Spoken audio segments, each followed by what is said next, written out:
बीते कई सालों से गाजा पर इस्राएली हमले से 61,000 से ज्यादा फिलिस्तीनियों की मौत हो चुकी है।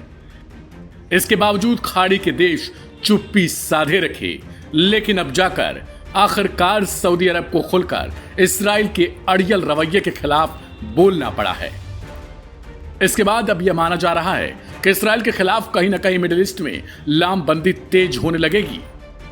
सऊदी अरब ने इस्राएल के उस फैसले की कड़ी निंदा भी की जिसमें कब्जे वाली यरूशलेम के आसपास नई बस्तियों के निर्माण को आगे बढ़ाने का प्लान शामिल किया गया। सऊदी विदेश मंत्रालय ने इसे अंतर्राष्ट्रीय कानून का उल्लंघन और फिलिस्तीनी जनता के आत्मनिर्णय के अधिकार पर हमला करार दिया। मंत्रालय के मुताबिक इस्राएल की ये नीतियां शांति प्रक्रिया को गंभीर रूप से बाधित करती हैं और दो राष्ट्र समाधान की संभावनाओं को भी खत्म करने की ओर बढ़ने लगी हैं। गुरुवार को इस्राएल के दक्षिणपंथी वित्त मंत्री बेजालेल स्मोट्रिच ने वेस्ट बैंक में एक पुरानी रुकी हुई बस्ती के निर्माण को शुरू करने का ऐलान कर दिया। यह इलाका पूर्वी यरूशलेम से कट जाएगा। स्मोट्रिच ने कहा कि जो भी दुनिया में फिलिस्तीनी राज्य को मान्यता देने की कोशिश करेगा उसे हमारा जवाब जमीन पर घरों और मोहल्लों के रूप में मिलेगा। वहीं विदेश मंत्री गेडोन ने भी साफ तौर पर कह दिया कि इस्राएल दो राष्ट्र समाधान को लागू नहीं होने देगा। यह बयान ऐसे समय में आया जब फ्रांस और कनाडा ने अगले महीने फिलिस्तीनी राज्य को मान्यता देने की योजना बना ली है। ब्रिटेन ने भी चेतावनी दे डाली कि अगर इस्राएल गाजा में युद्ध विराम, मानवीय हालात में सुधार और शांति वार्ता के लिए सहमत नहीं होता तो वह भी इसी दिशा में कदम उठा सकता है। पश्चिमी देशों के इस रुख से इस्राएल पर अंतर्राष्ट्रीय दबाव बढ़ता दिख रहा है। सऊदी अरब ने अंतर्राष्ट्रीय समुदाय से अपील भी कर डाली कि वह कानूनी और नैतिक जिम्मेदारियां निभाएं, फिलिस्तीनी जनता की रक्षा करें और उनके वैध अधिकार सुनिश्चित करें। सऊदी अरब ने इस्राएल से गाजा पर हमले, वेस्ट बैंक और पूर्वी यरूशलेम में अवैध गतिविधियां और फिलिस्तीनियों के खिलाफ अपराध को तुरंत बंद करने की मांग भी की। साथ ही संयुक्त राष्ट्र के प्रस्तावों और अंतर्राष्ट्रीय कानून का पालन कराने के लिए सुरक्षा परिषद के अस्थायी सदस्यों से तुरंत कार्रवाई की भी अपील कर डाली है। आपको बता दें कि सऊदी अरब को लेकर तमाम तरीके से सवाल खड़े हो रहे थे कि आखिरकार जब गाजा में नरसंहार चल रहा है तो सऊदी जैसा एक सक्षम देश इस्राएल के खिलाफ क्यों नहीं खड़ा हो रहा। सवाल यह खड़ा होने लगा कि खाड़ी के देश जो खुद में इतने सक्षम हैं कि अगर वो खड़े हो जाएं तो शायद ही इस्राएल गाजा पर या फिलिस्तीनियों पर अत्याचार करे, लेकिन खाड़ी के देशों ने न सिर्फ चुप्पी साधे रखी बल्कि आड़े पीछे हाथों कहीं न कहीं इस्राएल से अपनी मित्रता भी जारी रखी। आरोप लगता रहा कि सऊदी के सलमान भी जानते हुए भी कि वहां पर 61,000 से ज्यादा फिलिस्तीनियों की मौत हो चुकी है, जिनमें मरने वालों में बच्चे और महिलाएं ज्यादा हैं, बावजूद इसके उन्होंने भी अपनी आंखें मूंद रखी थी। अब सवाल यह है कि क्या सऊदी के इस प्रयास पर गाजा और कहीं ना कहीं फिलिस्तीनियों पर इस्राएली अत्याचार कम होगा या फिर नहीं। इस्राएल और हमास के बीच जारी जंग में अब खुद प्रधानमंत्री नेतन्याहू की सीट भी खतरे पर पहुंच चुकी है। सड़कों पर वो उतर गए हैं जिन्होंने ईरान से लेकर यमन और गाजा पट्टी पर बमबारी की थी। पहली बार इस्राएल की अपनी ही वायुसेना के लड़ाकू पायलट सरकार की रणनीति के खिलाफ सड़कों पर उतर चुके हैं और खुलकर कह रहे हैं युद्ध अब बंद होना चाहिए। तेल अवीव के म्यूजियम प्लाजा में जहां कभी लोग कला देखने आते थे, अब वहां युद्ध विरोध का एक नया दृश्य खड़ा हो चुका है। शॉल गेट के पास दर्जनों अनुभवी और सक्रिय फाइटर पायलट खड़े हैं, अपने फाइटर जेट्स की बजाय हाथों में तख्तियां लेकर। इन तख्तियों पर लिखा है बंधकों की जिंदगी जरूरी है, राजनीतिक दबाव से आजाद हो सेना और सबसे सीधा संदेश चीफ ऑफ स्टाफ हम आपके साथ हैं। इन पायलटों का कहना है कि गाजा में चल रही कार्रवाई अब अपने मूल मकसद से भटक चुकी है।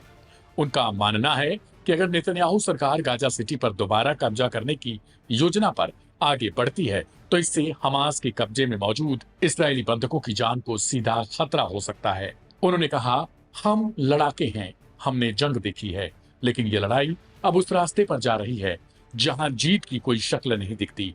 ये बंधकों के लिए जानलेवा हो सकता है। गौरतलब है कि 7 अक्टूबर 2003 को हमास ने इस्राएल पर हमला किया था। उस दिन करीब 1200 इस्राएली नागरिक मारे गए और सैकड़ों को बंधक बना लिया गया।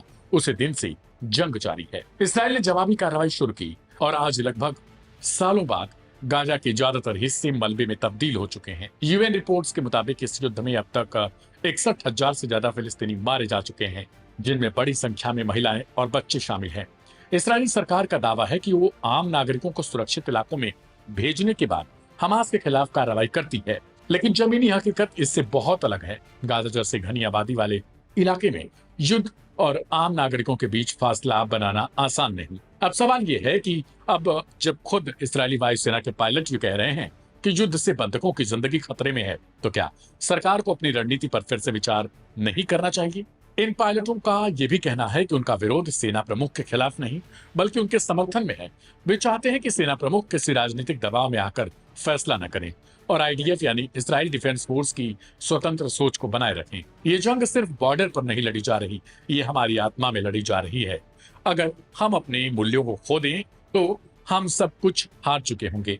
तेल अवीव से लेकर यरूशलेम तक और दुनिया भर में बसे इस्राएली प्रवासी, सबके बीच ये सवाल गूंज रहा है, क्या युद्ध ही एकमात्र रास्ता है, या अब वक्त आ चुका है कि बातचीत की कोशिश की जाए, कूटनीति को एक और मौका दिया जाए?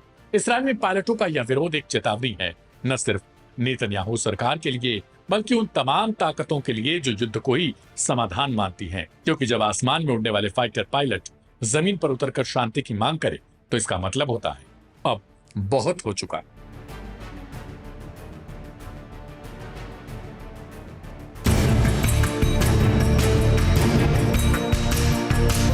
गाजा में इजरायली सेना ने भयंकर तबाही मचाई, निहत्थे लोगों को सताया और उनकी जान तक ले ली। इस दौरान इजरायली सेना ने गाजा में अपने ठिकानों को भी स्थापित कर लिया, लेकिन कहते हैं हर दिन एक जैसा नहीं होता।